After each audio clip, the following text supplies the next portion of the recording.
When you need to replace some major aging infrastructure and your budget just won't accommodate it, you have to think outside the box. That's what Yuba County did when the courthouse in Marysville needed a new HVAC system.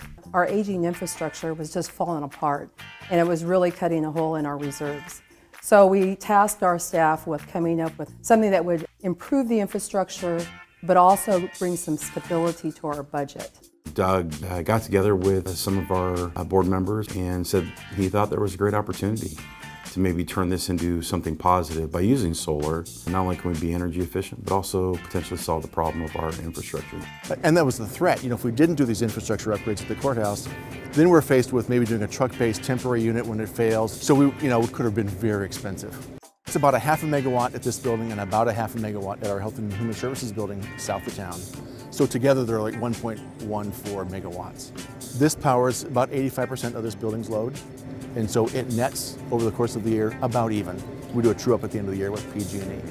Yuba County structured a deal with an energy service company to finance the new infrastructure they needed, and also to add solar arrays at 2 different locations.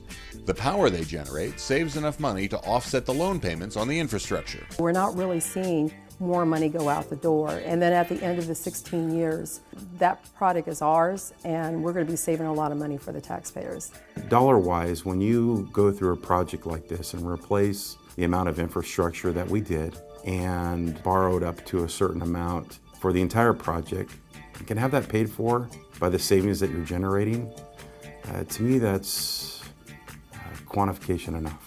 And I think if we can make an impact not only for saving taxpayer dollars, but also make an impact to have our organizational members, our employees, and our associates and the community think a little bit different every day about how to conserve energy, then I think we're better for it. In round numbers, we were paying about $1 million a year in energy, and we're now paying about $500,000 a year in energy. So that delta will be what we'll reap when the debt service is paid off. So that's right to the bottom line for the county.